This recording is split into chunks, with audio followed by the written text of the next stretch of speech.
Assalamualaikum warahmatullahi wabarakatuh. Waalaikumsalam warahmatullahi wabarakatuh. Yang saya hormati pembicara untuk kali ini Mas Cucu. Perlu saya sampaikan bahwasanya Mas Cucu ini adalah temannya Pak Maas dulu seperjuangan di Yain Wali Songo Semarang ketika mahasiswa.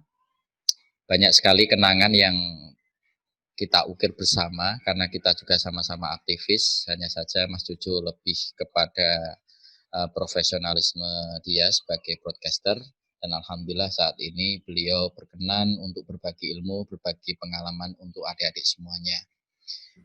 Saya mohon Mas Cucu bimbingannya agar teman-teman ini senantiasa termotivasi dan terus bisa memberikan manfaat yang lebih luas lagi melalui passion ataupun keilmuannya gitu.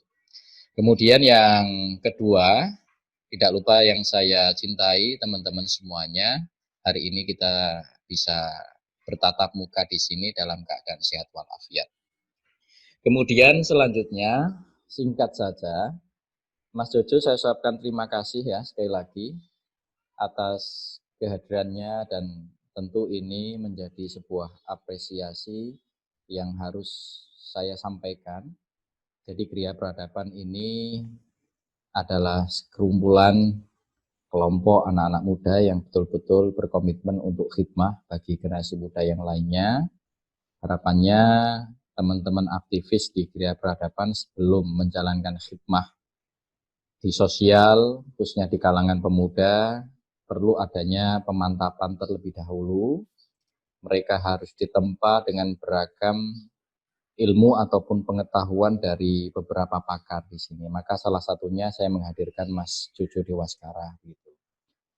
Saya mohon doa untuk teman-teman Mas Jojo ya. Ini teman-teman mau khidmah. Jadi doa ini menjadi sesuatu hal yang penting bagi mitra kita. Banyak sekali mitra-mitra yang akan kita hadirkan di sini untuk berbagi ilmu dan pengalaman, dan semoga mereka tetap diberikan keistiqomahan, diberikan kesabaran oleh Allah Subhanahu wa taala untuk terus menyemaikan kebaikan dan kebermanfaatan di Kriya Peradaban. Mungkin itu yang dapat saya sampaikan, kurang lebihnya mohon maaf, terus semangat dan terus belajar, dan jangan pernah berhenti untuk berbuat kebaikan. Terima kasih. Assalamualaikum warahmatullahi wabarakatuh. Waalaikumsalam warahmatullahi wabarakatuh. Terima kasih Pak Maas atas sambutannya. Selanjutnya untuk Mas Jojo Dewaskara, waktu dan tempat saya persilahkan. Terima kasih. Sebelumnya Assalamualaikum warahmatullahi wabarakatuh teman-teman.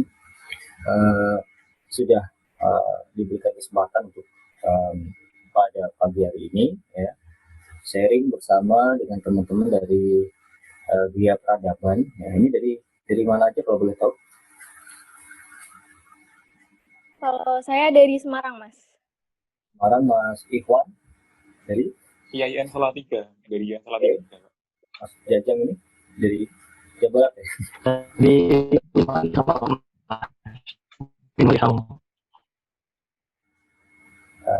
Suaranya putus-putus seperti itu.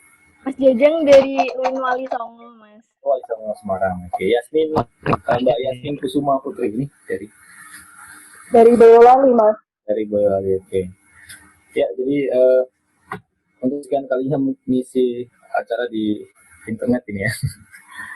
Jadi memang di masa seperti ini kita mau tidak mau harus beradaptasi dengan kondisi dan situasi, dan pasti kita tetap harus bisa produktif dan bisa menjadikan ini menjadi sebuah potensi gitu ya. Jadi bukan menjadi hambatan untuk teman-teman karya dan beraktivitas. Nah, untuk pada pagi hari ini mungkin lebih banyak nanti akan saya sharing seputar hal-hal yang berkaitan dengan dunia apa yang saya geluti intinya, karena memang basicnya saya ada di dunia broadcast. Jadi nanti lebih banyak kita bakal sharing seputar broadcasting, seputar announcing, ya, atau penyiaran dan seterusnya. Nah, saya pengen tahu dulu seberapa, jadi apa yang teman-teman bayangkan, berapa yang teman-teman pikir ketika mendengar kata broadcasting atau siaran atau announcing itu apa yang ada di benak teman-teman? Ini Mbak Sania. Oh ya, dari saya sendiri broadcasting ya menyiarkan, berani tampil di depan umum, berani berbicara di depan banyak orang. Mas Iwan, kira-kira apa yang terbesit di benaknya ketika dikata broadcasting atau broadcast atau penyiar atau siaran gitu? Oke, Pak. Kalau dari saya sendiri, tahunya broadcasting ya kayak penyiar radio, kemudian MC, terus host-host di acara televisi juga, terus kayak VO, voice over, termasuk broadcasting mungkin, Pak. Jadi dengan ngomong tapi dapat duit, itu menurut saya broadcasting. Mas Jajang, silakan pendapatnya. Oh iya, ya seperti itu Pak. Jangan sebagai, tapi kalau bisa lebih mungkin ya Pak, lebih menyiarkan gitu, lebih berbicara, punya tersendiri seperti itu Pak. Sepertinya agak kurang terdengar untuk audionya Mas Jajang, tapi oke, bisa kita tangkap tidaknya ya. Ya. Cek.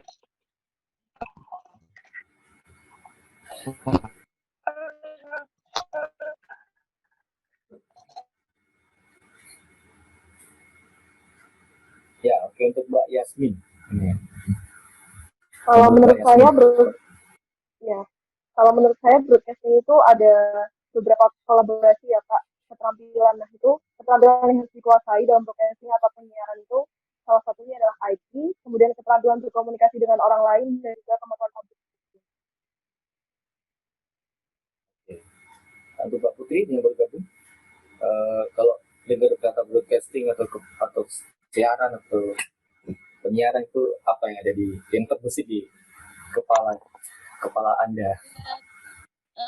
Terima kasih Pak waktunya. Kalau menurut saya ya seperti halnya penyiar-penyiar ngoten, penyiar radio itu menurut saya broadcasting. Memang begitu Pak. Ya sudah. Ya, jadi ya tidak apa-apa Mas. Semampu kita, sejalannya kita. Jadi memang sejak dari kuliah ya, kalau Pak Mas dulu sudah menjadi saksi buat saya, untuk saya sejak dari kuliah memang saya aktif atau menyukai dunia broadcast, artinya bisa dikatakan sejak muda, sejak kecil, sejak dulu gitu ya, memang suka dengan dunia broadcasting, dan akhirnya membawa saya ke mengikuti radio kampus ya, terus akhirnya di radio swasta, terus akhirnya bisa sedikit banyak masuk TV walaupun kadang lokal, nasional pernah beberapa kali aja. Terus misalnya juga sehingga memiliki kesempatan untuk bisa menjadi MC misalnya di acara di sebuah acara vendor atau mungkin di acara-acara instansi dan seterusnya. Nah, semua itu memang pada intinya adalah semua yang sehingga menjadikan saya seperti ini pasti diawali dengan tidak bisa. Jadi awalnya memang sebetulnya kalau dicek lebih jauh sebetulnya lebih introvert dunia saya itu, jadi lebih tertutup, nggak berani ngomong sama orang dan sebagainya, sehingga kalau misalkan kita semua pengen ya orang jadi pengen bisa bicara di depan orang banyak dan seterusnya. Nah, memang kalau untuk kebanyakan orang atau orang awam ini akan menjadi sebuah kesulitan tersendiri ya, karena di samping karena memang belum terbiasa, belum latihan juga dan seterusnya. Nah, jadi memang ada teknik-teknik yang harus dipelajari, harus dipahami, termasuk ketika kita sudah terjun ke lapangan pasti juga ada banyak hal yang harus dihadapi. Misalnya tiba-tiba lupa informasi yang mau disampaikan, kadang gemetar dan seterusnya. Nah, banyak lagi kita akan mengulas, ini bisa kita share ini ya, PowerPoint ya, mengulas seputar public speaking. Jadi di mana nantinya ini akan menjadi acuan buat teman-teman untuk bisa di Slide show. oke udah ya, bisa terlihat slide-nya atau kurang full? Sudah terlihat slide-nya ya? Cek ke audionya nggak? Ya, sudah Sudah, Lin. sudah Mas. Nah, tadi belum perkenalan lebih jauh ya. Jadi teman-teman, perkenalkan, panggil saja saya Jojo atau Mas Jojo, atau kalau Pak kayaknya katanya Pak Mas ya. Kak boleh Mas gitu ya.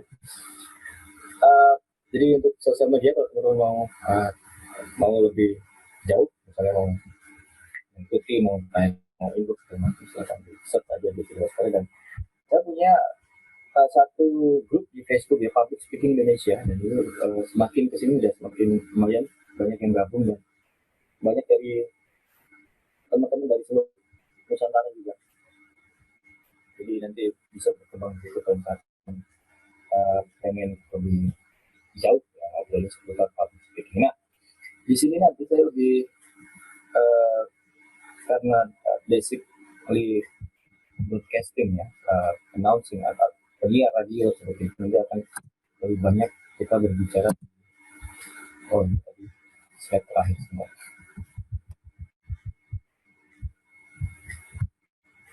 Oke, kita akan lebih banyak bicara di broadcasting. Nah, jadi sejak saya menekuni dunia broadcast dulu, itu memang orang tahunya siaran di TV, siaran di radio. Sehingga yang kita pahami broadcasting adalah, nah, secara umum kita pahami bahwa broadcasting adalah distribution of audio, video atau visual content to guesters. Apa itu? Yang jelas kalau bahasa Indonesia bahwa mendistribusikan konten audiovisual kepada pemirsa atau penonton atau audiens melalui medium komunikasi massa. Nah, semakin kesini sehingga kita bergeser ya untuk dunia broadcast, bukan hanya menggunakan spektrum atau media radio konvensional ya, radio FM misalnya, atau TV konvensional dan sebagainya. Nah, semakin kesini kita dihadapkan dengan dunia digital, sehingga banyak perubahan medium atau teknologi yang digunakan, dan menuntut kita untuk beradaptasi juga untuk menggunakannya. Nah, jadi kalau dulu saya siaran radio tinggal duduk depan mixer, duduk depan mic, terus kita putar lagu dan seterusnya. Cuman beruntungnya saya tidak zaman itu untuk medium kaset itu sudah terlewat. Jadi yang saya gunakan sudah komputer dan sudah menggunakan software player ya, jadi lebih mudah. Karena kalau cerita dari teman-teman zaman dulu, untuk milih lagu di kaset aja mereka harus benar-benar mengingat-ingat ya, jadi menit di kasetnya diputar, didengerin sekian, ini lagu ini, dan sebagainya. Betapa sulitnya seorang penyiar radio zaman dulu untuk memutar sebuah lagu saja. Jadi set A, set B mereka harus tahu, terus nanti diputar sekian, itu muncul intronya pasti di sekian. Jadi dia harus mempersiapkan itu, sehingga untuk memutarkan request dari pendengar akan sangat ribet sekali dan sangat butuh banyak tenaga untuk melakukan itu. Nah, sehingga ketika di zaman saya sudah termasuk yang kita pakai Winem, kita pakai Jazzler dan sebagainya, pakai software, sehingga kita tinggal search aja lagunya apa di bank lagu, udah muncul semua kita mau untuk diputar. Nah, semakin kesini kita dihadapkan dengan dunia digital, sehingga broadcasting tidak terbatas di spektrum radio, tapi sekarang kita merambah di dunia gigabyte ya. Jadi artinya sudah melalui byte-byte komputer, sehingga kita bisa streaming ya ke video conference seperti ini dan seterusnya. Ini juga adalah medium atau media broadcasting bisa digunakan untuk saat ini, dan memang sehingga akhirnya makin kesini mau tidak mau untuk seorang broadcaster harus beradaptasi, dan dia harus bisa bergeser menggunakan teknologi yang digunakan untuk saat ini. Nah,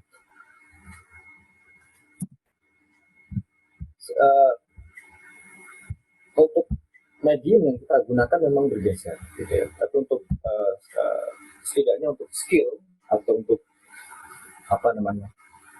keahlian seorang broadcaster ini akan tetap membutuhkan skill basic ya, skill dasar yang dia harus paham, dia harus mampu untuk untuk dimiliki gitu ya.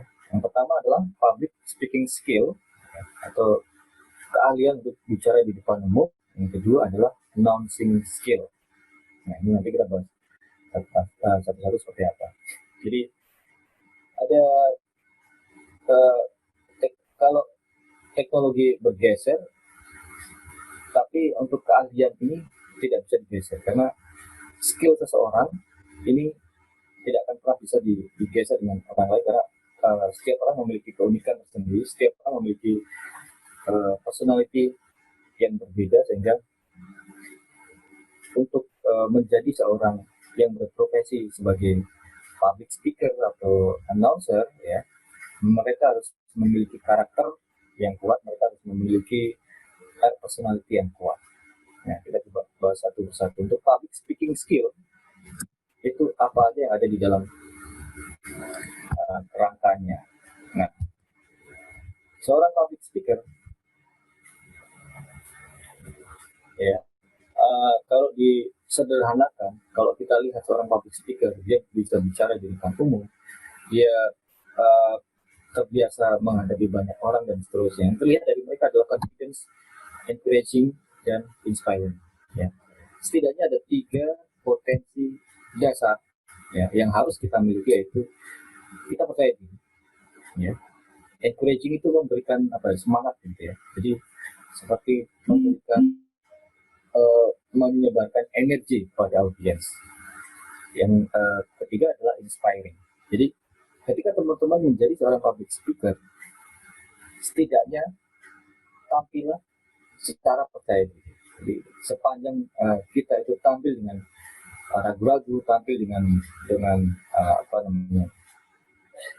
grogi dan seterusnya, berarti kita belum benar-benar bisa atau mampu menjadi seorang public speaker. Confidence ini bisa dilatih apabila kita memiliki jam terbang tinggi.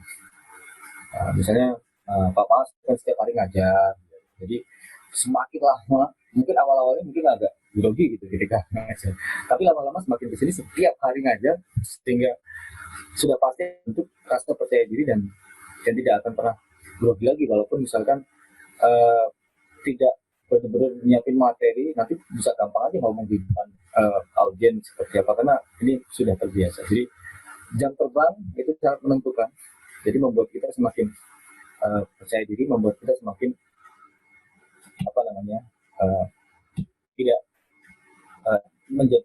tidak grogi ketika menghadapi banyak orang.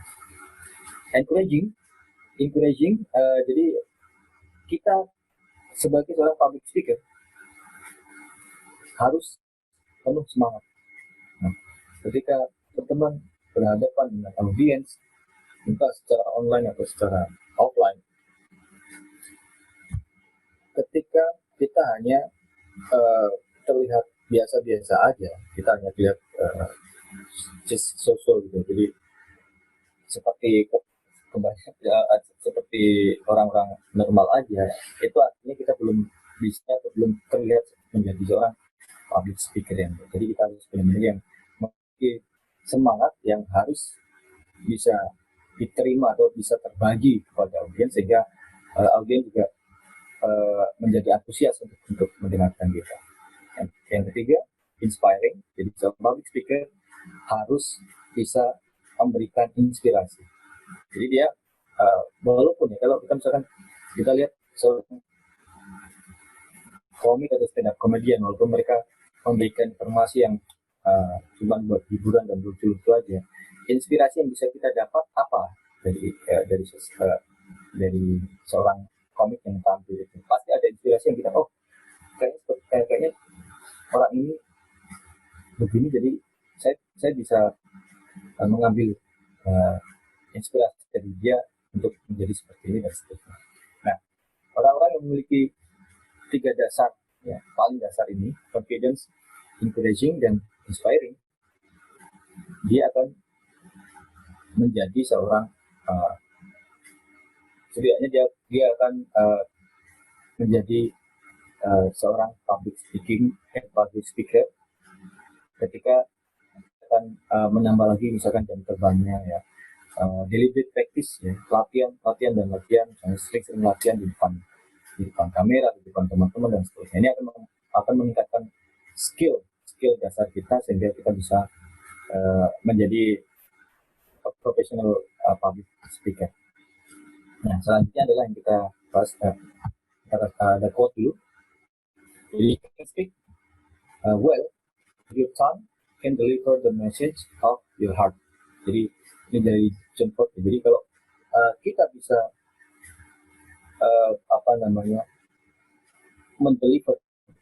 mengirimkan rasa kepada audiens dengan apa yang kita sampaikan, maka kita berhasil menjadi seorang public speaker. Jadi seorang public speaker bukan ngomong sekarang-karangnya gitu ya. Jadi mereka punya message yang jelas, mereka punya informasi yang benar-benar mau disampaikan. Jadi seperti kita tahu, tujuan dari public speaking adalah to inform, to persuade, ya, to entertain dan seterusnya. Jadi untuk menyampaikan, untuk mengajak, untuk membujuk dan seterusnya. Sehingga ada banyak sekali macam-macam teknik public speaking, misalkan untuk announcer, ya, untuk presenter, kita akan berbeda-beda. Jadi tujuannya kita harus pahami dulu. Misalkan untuk membujuk atau untuk ini ada jurkam misalnya, juru kampanye dan seterusnya, atau seorang marketing akan memiliki teknik yang berbeda-beda di dalam public speaking. Nah, sekarang kita ini lanjut terus apa per tema dulu, kita ada pertanyaan dengan Lanjut terus saja Mas, nanti mungkin pertanyaan bisa di terakhir saja. Oke. Selanjutnya adalah yang kedua tadi yang harus dipahami adalah tentang announcing skill atau skill siaran, ya. Jadi syarat dasar untuk menjadi seorang penyiar yang jelas pasti pendengar atau listener ini akan yang ada di kepala mereka adalah penyiar yang pintar, penyiar yang cerdas, dan penyiar yang bla-bla-bla segala. Nah, syarat-syarat itu harus kita adakan untuk memberikan tuntutan dari listener, ya. Jadi, yang pertama jelas seorang announcer, penyiar gitu ya, harus memiliki wawasan yang luas. Artinya apa? Bukan berarti kita tahu segala macam, enggak. Jadi apa yang kita sampaikan, kita benar-benar paham di situ. Ya, kita mau nyampein apa, kita harus benar-benar paham. Kita mau nyampein apa. Kalau di radio biasanya ada opening, itu ada call stationnya, ya, misalnya radionya apa, terus call listenernya apa, panggilan pendengarnya apa, terus kalau opening itu berarti dia harus sebutin apa aja dan seterusnya. Ini kita harus benar-benar paham. Begitu juga kalau kita presenting atau kita lagi presentasi makalah di depan kelas dan seterusnya, kita harus benar-benar paham. Kita buat semacam blog gitu, bagan gitu ya. Jadi opening ini kita harus ngapain? Ya. Ini yang biasanya orang kenapa menjadi tidak siap, karena orang kenapa menjadi grogi dan nggak pede. Terus, sebenarnya banyak penyebabnya adalah paling banyak disebabkan ketidaksiapan gitu. Yang mereka siapkan biasanya cuma informasi gitu ya. Jadi penampilan yang penting karena itu akan berhubungan dengan message atau informasi yang akan diterima oleh audiens. Ketika penampilan kita itu kurang menarik, maka audiens tidak akan tertarik untuk mendengarkan kita. Padahal informasi yang kita sampaikan adalah informasi yang luar biasa misalnya. Begitu juga sebaliknya, kalau misalkan kita membawakan informasi yang biasa-biasa aja, tapi dengan penampilan atau performance yang good quality gitu ya, jadi performance-nya bagus, orang akan mudah tertarik dengan apa yang kita share ke mereka. Nah, jadi pertama jelas ya, wawasan kita tentang sesuatu yang mau kita sampaikan benar-benar harus paham. Misalnya kita ini ada masih kuliah ya, udah lulus semua. Anggap masih ada gitu ya. Jadi misalnya presentasi skripsi gitu ya, kebanyakan kan teman-teman itu ada yang bingung, ada yang mau pingsan, ada yang nggak siap dan sebagainya. Padahal kalau dipahami bahwa skripsi ini kan dia sendiri yang bikin, satu. Yang kedua berarti orang yang paling paham skripsi dia harusnya dia sendiri karena dia yang bikin, karena ini adalah karyanya dia, ini adalah karya ilmiah dia. Nah, ini banyak yang tidak dipahami oleh teman-teman mahasiswa sehingga membuat mereka itu gagal untuk presenting. Jadi walaupun informasinya bagus, skripsinya bagus, kadang-kadang presentingnya gagal, akan menurunkan nilai dan mudah untuk dikasih jebakan sama penguji seperti itu ya.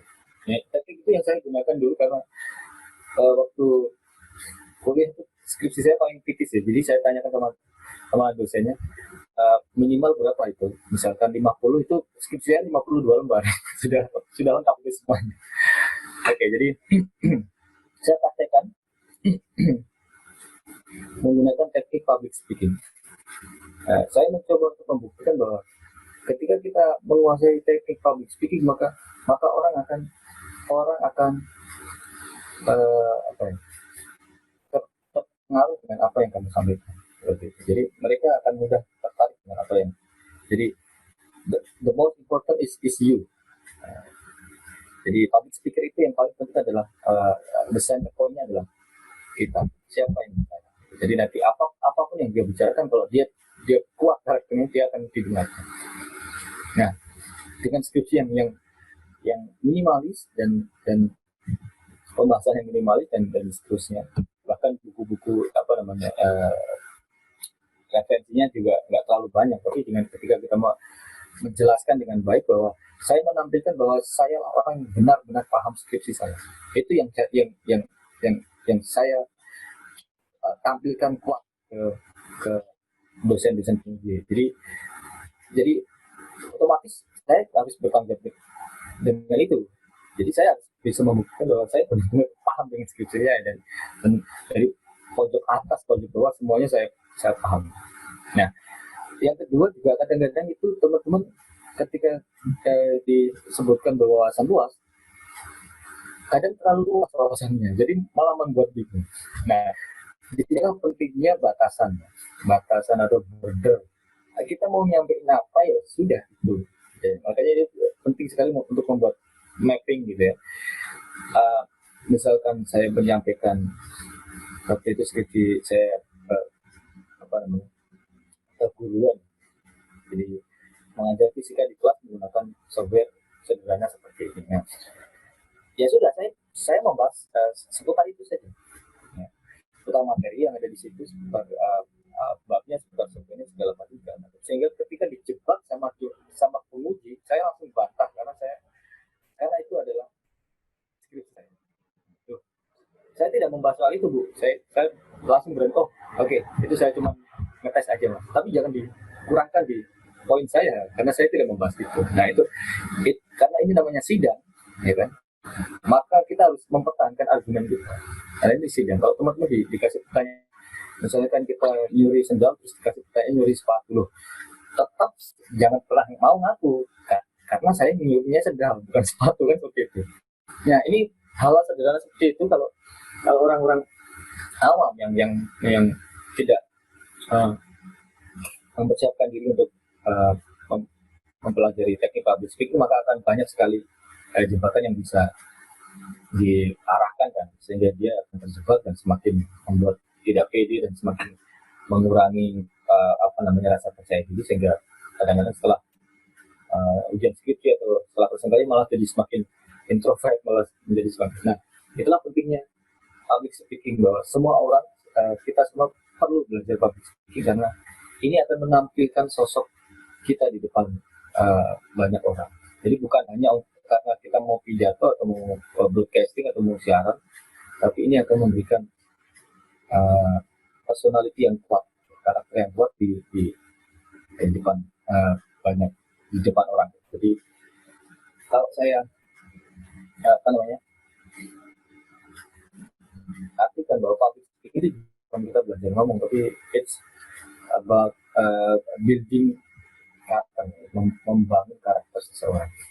Nah, yang kedua untuk slide-nya kita ini adalah good at personality. Nah, ini kalau kita siaran sama dengan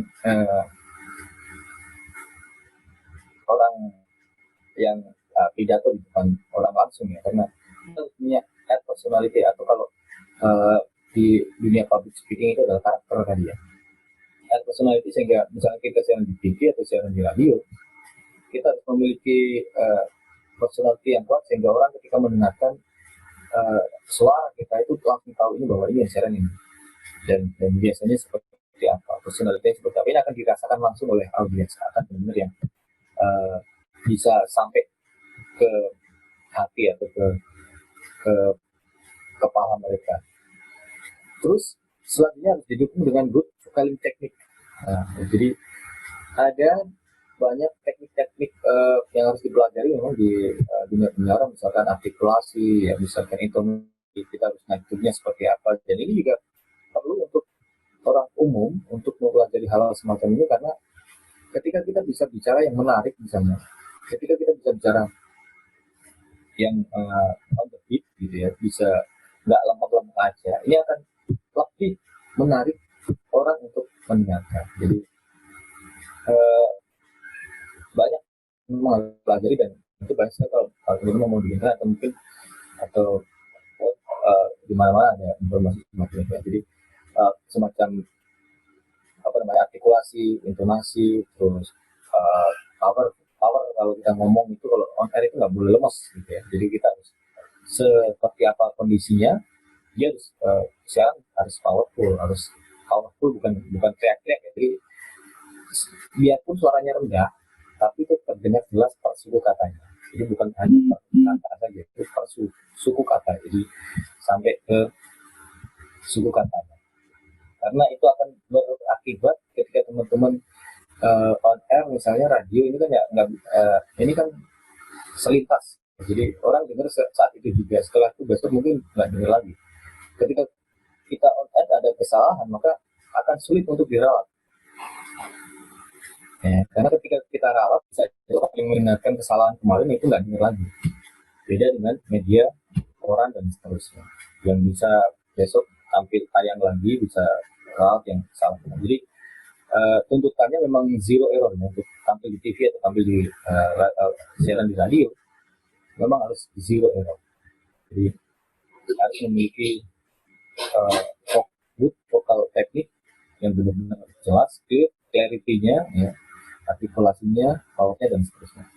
Selanjutnya adalah entertaining. Ini sangat penting sekali, karena ini akan membuat pendengar atau penonton atau viewers kita berlama-lama untuk mendengarkan kita. Ini akan sangat penting ketika radio itu yang dia hidup dari iklan, maka ketika penyiarnya ini sangat menghibur, maka akan mendatangkan banyak pendengar. Jadi juga kalau kita digital content, ya, misalnya di YouTube dan seterusnya, Kalau misalkan kita bisa sangat menghibur, maka akan mendatangkan banyak viewers. Pastinya akan mendatangkan juga iklan di channel kita, kemudian di platform yang kita pakai. Sama juga hal itu terjadi di dunia radio konvensional. Semakin yang mana di radio itu akan semakin banyak iklan yang masuk dan semakin banyak penghasilan. Oke. Nah, setelah kita tadi bahas announcing skill dan juga public speaking skill, yang kita hadapi sekarang adalah dunia digital. Jadi sedikit banyak akan kita bahas tentang bagaimana broadcast di dunia digital. Jadi penyiar terus artis-artis sekarang ini semua menjadi pemam YouTube juga, channel YouTube dan sebagainya. Padahal dulu YouTuber, artis mereka punya masa sendiri. Dan ketika artis itu merambah ke YouTube, maka viewers YouTube itu nggak seantusias melihat ketika artis itu di TV, karena memang tempatnya mereka di TV. Ya, tapi semakin kesini karena begitu masifnya, ya, sehingga ketika mereka masuk ke YouTube juga membawa masa mereka ke YouTube. Kalau dulu awal-awal masih artis masuk ke YouTube masih nggak ada viewersnya. Nah, kalah sama memang YouTuber yang dia memang YouTube gitu ya. Memang dia platformnya YouTube dan seterusnya. Ketika mereka dan yang YouTuber ya, yang famous di platform YouTube, mereka juga nggak masuk di TV juga, nggak laku juga di TV dan seterusnya. Nah, tapi sekarang sudah cair, sudah sangat membaur ya. Jadi bisa switch sana sini, orang di sana. Nah, yang perlu kita pahami sekarang adalah bahwa kalau dulu memang orang terkenal kaya itu harus dia masuk ke TV, dan itu nggak semua orang bisa, karena dia harus benar-benar memiliki karakter, dia harus memiliki keahlian, dia harus memiliki sesuatu yang orang awam itu nggak punya. Gitu. Yang ditonton dari dia adalah uniknya dia. Ya. Jadi kalau orang biasa aja ngapain kita tonton kan gitu. Kalau orang-orang normal aja, awam aja, sama aja kayak kita, ngapain kita menonton orang biasa aja. Mungkin jadi kenapa itu menjadi ketika ada yang banci gitu ya, lebih menarik ketika ditonton karena this is unique gitu. Jadi orang lebih terhibur ketika melihat banci, dia mau ngapain aja di depan TV atau di depan atau di panggung gitu ya, dibandingkan ketika orang normal, walaupun dia tinggi besar, ganteng gitu, kalau dia nggak ada sisi uniqueness-nya, jadi orang tidak akan tertarik untuk melihat. Nah, sehingga ketika sekarang ini media online sudah sangat membabi buta ya, artinya semua kita ada di dalam apa namanya? Mohon maaf, Mas. Waktunya 5 menit lagi ya. Oke. Pas terakhir. Ada di dalam apa namanya itu?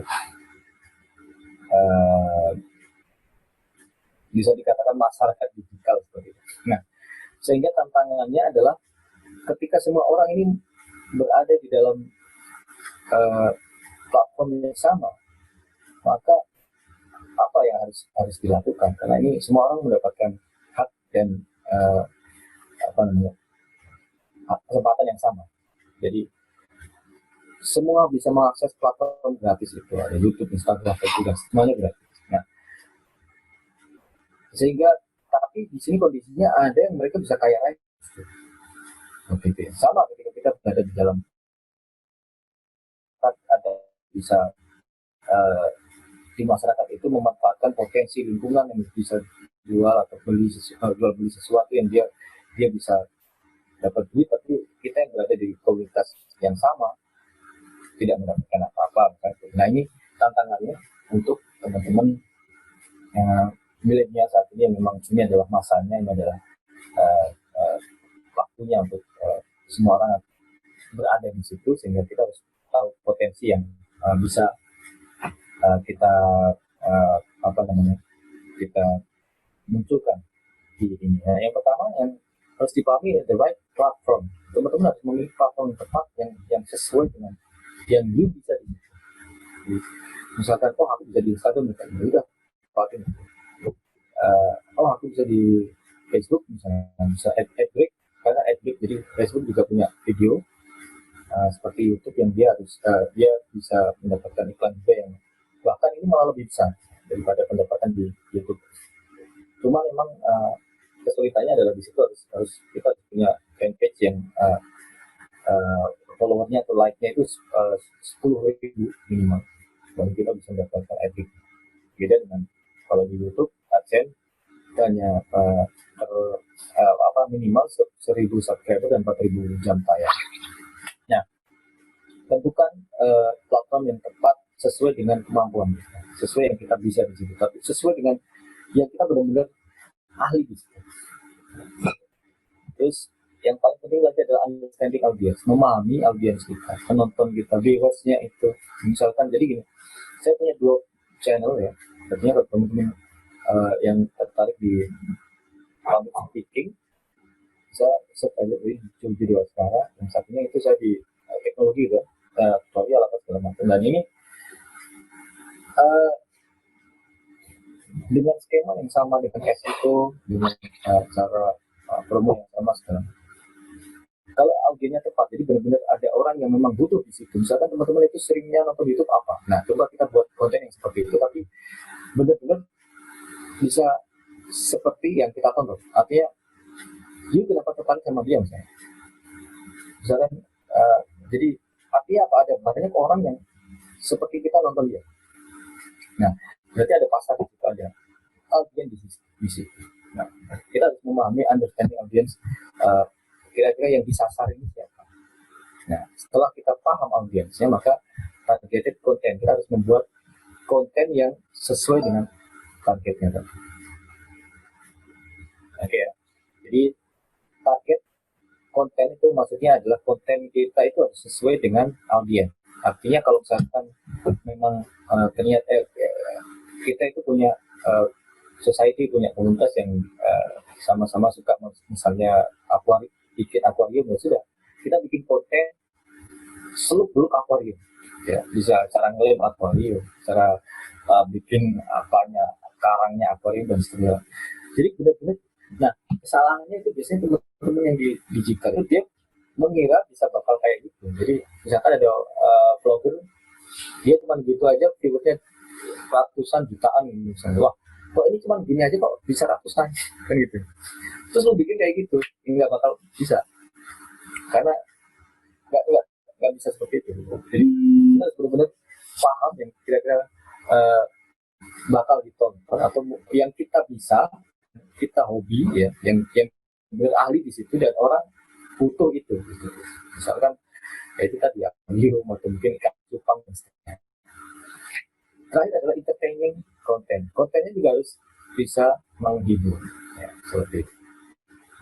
Jadi jangan melupakan bahwa kontennya bagus ternyata itu menjadi orang jadi bosan.